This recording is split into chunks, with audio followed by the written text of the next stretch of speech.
자, 오늘은 기도가 변화를 이룬다라는 제목으로 함께 말씀을 보려 합니다. 자, 오늘 기도가 변화를 이룬다라는 이 말씀 가운데 오늘 첫 번째 메시지는 우리 가운데 기도의 습관이 있는가를 묻고 있습니다. 자, 첫 번째로 기도의 습관이 있는가.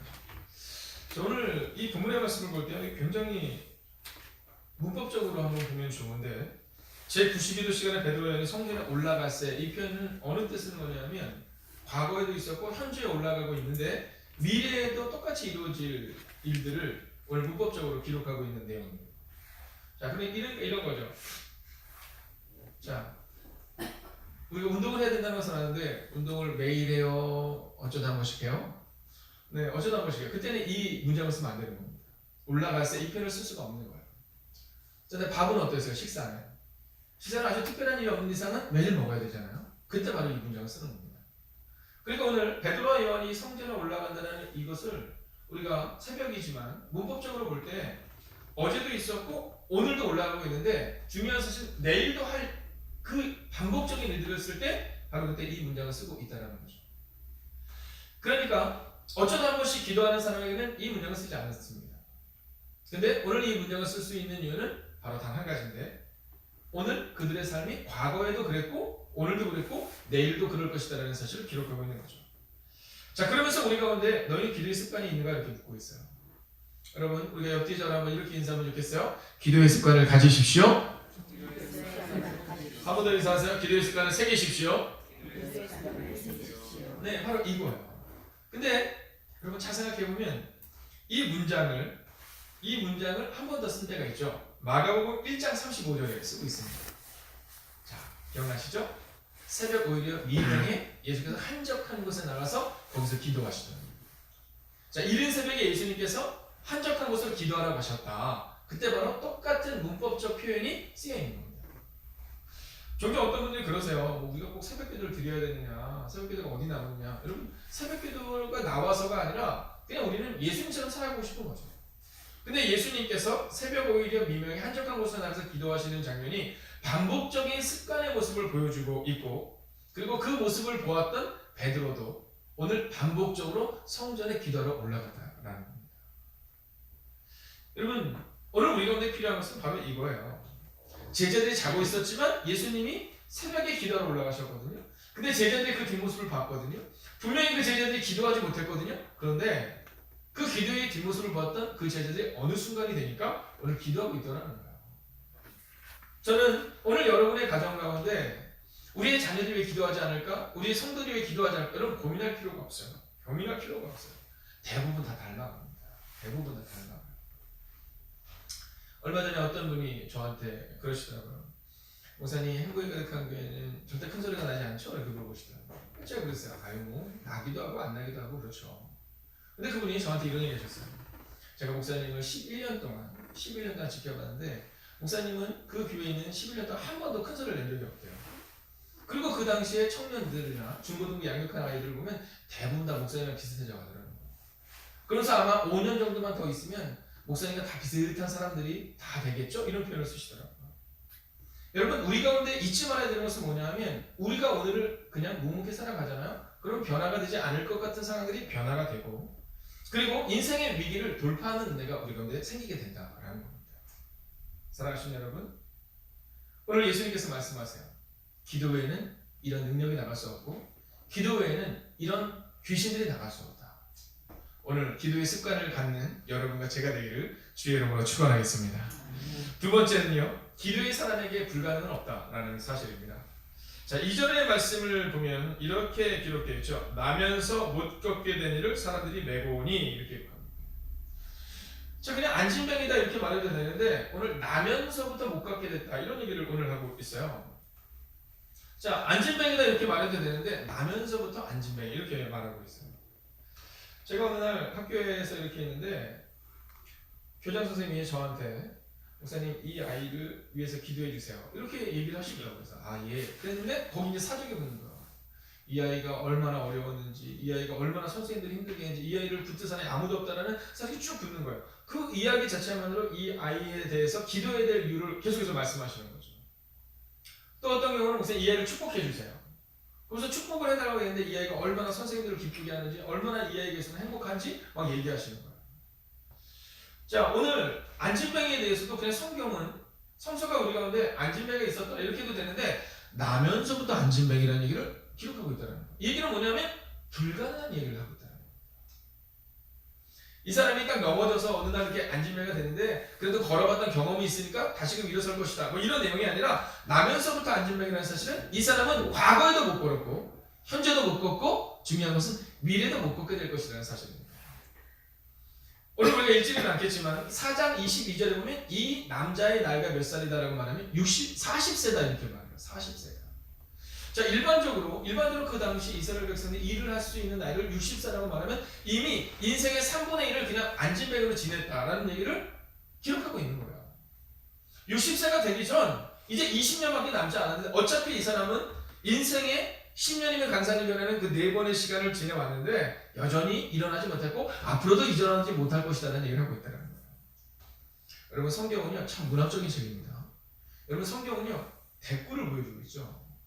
자, 제자들의 습관, 그죠? 제자들이 반복적으로 제9시기도 시간, 우리가 지금 오후 3시에 기도하러 올라가는 반복적인 습관을 보여주고 있고 또 이 안진뱅이가 반복적으로 일어나지 못했다는 사실을 대꾸를 보여주고 있는 거예요.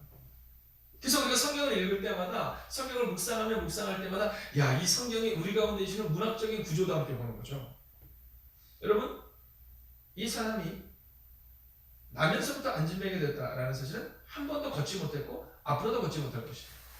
베드로가 9시기도 시간에 기도하러 올라갔는데 그는 과거에도 올라갔고 현재도 올라가고 미래에도 올라갈 것이라는 사실을 기록하고 있다는 거예요. 여러분 어떻습니까? 오늘 성경이 우리 가운데 말하는 기도의 사람에게 불가능은 없다라는 이 사실 앞에 여러분들은 여러분의 기도의 제목을 점검하셔야 됩니다. 내가 생각할 때 이건 안 될 것 같은 기도의 제목 무엇인가? 그리고 과연 하나님은 안진뱅이가 이런 힘을 얻었던 것처럼 오늘 우리의 가정에도 이 문제를 일으킬 수 있을 것임에 대한 기대감과 소망을 가지고 이 말씀 앞에 서야 한다라는 것이죠. 여러분 기억하세요. 안진뱅이가 40년 동안 예수님의 사람을 만나지 못했을 때, 예수님을 인격적으로 만나지 못했을 때 그는 일어서지 못했지만 그가 베드로를 통해 예수 그리스도 이름을 경험했을 때 일어나는 역사가 있었던 것처럼 오늘 여러분의 가정 가운데 해결되지 않을 것만 같은 그 문제도 주님의 능력이 임할 때 해결될 줄로 믿습니다. 여러분 기도의 사람에게 불가능은 없다는 사실을 기억하셔야 돼요. 세 번째입니다. 세 번째는 세상은 우리의 진짜 능력을 모른다는 겁니다. 세상은 진짜 능력을 모른다. 여러분 얼마 전에 제가 영상을 하나 봤는데 노인이시라고요. 할아버지이신데 뭐 영상이 흐려서 잘 볼 수는 없었는데 한 60대 정도는 되어 보이는 노인이셨는데요. 강도가 총을 가지고 이제 들어온 거예요. 들어서 막 젊은이들이고 뭐고 막 무너지는데 이 사람이 제야의 숨은 고수였던 거예요. 그래서 그 강도가 와 이렇게 하면서 막 가니까 다 넘어지는데 그 할아버지니까 지나가는데 갑자기 할아버지가 손을 2번 탁 하니까 이 사람은 총도 날아가고 이 사람이 딱 쓰러지는 거예요. 그리고 그 밑에 뭐라고 써있냐면 제야의 고수 이렇게 됐어요. 그리고 그 밑에 이제 댓글이 쫙 달려있는 거예요. 근데 저한테 그걸 보여준 분이 댓글을 뭐라 그러셔서 제가 댓글을 쭉 봤어요. 근데 뭐라 했냐면 진짜인 줄 몰랐지. 숨은 고수. 사실 나도 숨은 고수야. 그래서 이제 젊은 사람들이 막 재밌게 쓴 거예요. 여러분 세상은 우리의 진짜 능력을 모르는 거죠. 여러분 안에 있는 그리스도 예수의 능력이 어떤 것이라는 걸 세상은 몰라요. 근데 세상이 모르는 것은 슬프지 않습니다. 근데 뭐가 슬픈지 아세요? 우리도 그 사실을 모른다는 거예요. 아니 정확히 말하면 우리가 그 사실을 자꾸 잃어버린다는 거죠. 아니 조금 더 분명하게 말하자면 우리가 그리스도 예수의 능력을 의심한다는 거죠. 베드로가 바다를 걷는 놀라운 장면을 기록합니다. 근데 바다를 걷는 놀라운 장면 가운데 처음에는 베드로가 내가 바다를 걷기 원합니다 해서 바다를 걷거든요. 근데 바다를 걷다가 뭘 봐요? 파도를 봐요. 파도가 쟤를 덮칠 것 같아요. 그러자 파도를 보고 바다에 빠져들어가는지라 라고 기록하고 있어요. 여러분 지금 베드로와 요한이 어디를 가고 있어요? 성전을 향해서 가고 있는 거예요. 여러분 성전을 향해서 가는 사람들은 어떤 사람들이에요? 다 믿음의 사람들이라는 거예요. 여러분 생업에 있다가 오후 3시 지금도 이스라엘을 가보거나 더운 나라를 가보면 이 열흘 가장 더운 시간에 이렇게 가게 문을 닫습니다. 가게 문을 닫고 지금도 낮에는 일을 잘하지 않고 좀 선선해져야 일을 하거든요. 근데 그 더운 시기 여러분 그 떼양볕과 같은 그 더운 시기에 성전을 향하여 가고 있다? 여러분 베드로와 요한만이 믿음이 있었던 사람일까? 아닙니다. 그것을 올라가는 모든 사람들에게는 다 믿음이 있다는 것처럼 보였죠. 근데 그들에게는 확신은 없었죠. 우리가 저 안진뱅이를 일으킬 수 있다는 확신이 없었어요. 그저 저 안진뱅이에게 동전 몇 잎을 던져주면 되겠지라는 마음이었다는 거죠.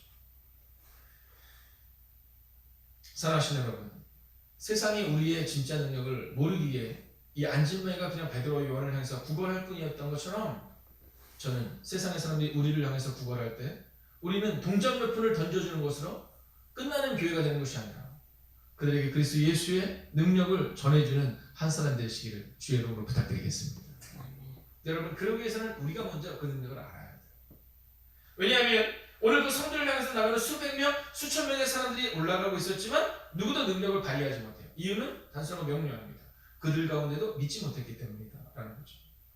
사도행전 5장 15절을 봅니다. 사도행전 5장 10절을 보면 심지어 병든 사람을 메고 거리에 나가 침대와 요 위에 누이고 베드로가 지날 때 혹 그의 그림자라도 누구에게 덮일까 바라고 라는 말씀이 이어져서 나옵니다. 자, 오늘 베드로가 능력을 행하기 전에는 그 사람이 베드로를 바라보면서 좀 구걸을 하고 있는 장면이 나오거든요. 근데 오늘 이 안진뱅이를 일으키고 난 다음 하나님의 놀랍고 위대한 역사가 반복적으로 나타나자 사람들이 어떻게 했냐면 베드로가 지나가는 자리에 그림자라도 덮일까 바라고 연약한 자들을, 병자들을, 아픈 자들을 데리고 왔다는 거예요. 그리고 사도행전 5장 16절을 보면 예루살렘 부근에 수많은 사람들도 모여 병든 사람과 더러운 귀신에게 괴로움받는 사람을 데리고 와서 라고 기록하고 나서 다 나음을 얻으리라 이렇게 기록하고 있어요. 다 나음을 얻으리라. 여러분, 이게 진짜라는 거예요. 이게 진짜라는 거예요. 여러분, 처음에는 베드로와 요한을 볼 때 뭐라고 말해요? 저 갈릴리 사람이 아니냐 이렇게 말해요. 야, 저 사람들이 무슨 능력이 있느냐 이렇게 말해요. 여러분, 사람에게 있어서는요 하나님의 나라는 말에 있지 않고 능력에 있다는 말씀에 주목하셔야 돼요. 우리가 얼마나 말을 잘하느냐? 아니요. 우리가 얼마나 겉으로 볼 때 번지를 하냐? 그게 아니에요. 우리 가운데 능력이 있느냐? 오늘 주님은 그것을 주목하고 있다는 거예요. 여러분, 목사가 말을 잘할 수 있죠. 그러나 말을 잘하는 것과 능력은 전혀 별개의 차이입니다. 여러분, 말 잘하는 사람을 찾기를 원한다면 정치인에게 가면 훨씬 더 맞습니다. 정치인들은요 하루에 1시간 이상씩 계속 코칭을 받아요. 어떻게 해야 되냐, 어떤 음성을 해야 되느냐, 어떤 음색을 내고 어떤 발음을 해야 되느냐, 옷을 어떻게 입어야 되느냐. 정치인들 잘 보세요. 대부분 빨간 넥타이를 메고 있잖아요. 어떻게 신뢰를 줄 수 있냐? 여러분, 그들은 노력해서 말을 잘하려고 하는 것이고 하나님의 나라는 말이 아니라 능력에 있다라는 겁니다. 어투만 봐도 갈릴리 사람인 것을 알았어요. 야, 저거 어투만 봐도 우리로 치면 경상도나 전라도나 강원도나 충청도에 어투만 보면 그 지역 사람인 것을 알았던 것처럼 갈릴리 사람인 것을 알았죠. 그러나 그 갈릴리 사람에게 놀랍고 위대한 능력이 임하자 오늘 안진뱅이가 일어나는 역사가 나타나는데 그 시작은 그들이 기도의 습관을 가졌을 때다라는 겁니다. 오늘 여러분이 실수할 수 있고 여러분이 엉뚱한 곳을 갈 수 있어요. 베드로도 그랬잖아요. 베드로도 엉뚱한 곳을 갔었어요. 베드로도 있어야 될 곳을 잊지 않고 그냥 나는 물고기 잡으러 가겠다라고 갔었어요. 그러나 여러분 잘 보세요. 그 베드로가 오늘 다시 한번 기도의 습관을 회복했을 때, 예수님의 기도의 뒷모습을 따라 살아냈을 때 오늘 이 역사가 나타났던 것처럼 저는 우리가 기도할 때 우리의 교회와 우리의 가정과 그리고 우리의 삶 가운데 놀라운 변화가 나타날 줄 믿습니다. 이 시간 우리가 함께 같이 한 가지를 위해서 기도하고 그리고 개인 기도 점을 가지고 기도하기 원하는데요. 먼저 이은감 목사님 네 분께서 오늘 세미나에 가셨어요. 속초로 어저께 출발하셔서 수요일날 오후쯤에 오세요. 저한테 그러시더라고요. 너무 감사합니다. 이제 새벽 기도를 시작하고 새벽 기도를 끊이지 않고 가는데 막 고민하셨대요. 아직은 이런 새벽 기도를 지키만 한 분이 없어서. 저보고 그러시더라고요. 어쩌면 하나님은 이때를 위해서 행복의 교육을 보내셨나봐요. 제가 걱정과 다녀오시라고 제가 잘 지키겠다고 얘기했어요. 사실 제가 이번 주 말씀 준비 기간인데 또 교회 이전의 상황 때문에 이걸 어떻게 할까 막 고민을 했는데요. 어제도 전화 오셨더라고요. 두 번째는요. 교회 이전을 놓고 여러분 기도해 주세요. 여러분 하나님이 하셔야 돼요. 하나님이 하셔야 됩니다. 교회 이전도요. 우리 가정의 문제도 여러분 하나님이 하셔야 됩니다. 그래서 오늘은요. 이 두 가지를 놓고 하나님 오늘 기도하는 사람들이 이곳에 있는데 성경은 분명히 말하거든요. 두세 사람이 내 이름으로 모인 곳에 내가 너희와 함께 있다. 근데 여러분 지금 이곳에 10명이 넘는 사람들이 모여있잖아요. 우리가 함께 간절히 기도할 때 하나님 이제 성전 이전의 상황을 주님 기억하여 주시옵시고 하나님 우리가 떠난 다음에 은혜교회가 하나님 빈자리를 보지 않는 은혜가 임할 수 있도록 하나님 빈자리를 채워주시는 은혜가 은혜교회가 임할 수 있도록 여러분 두 개 기울이며 30분 기도하겠습니다.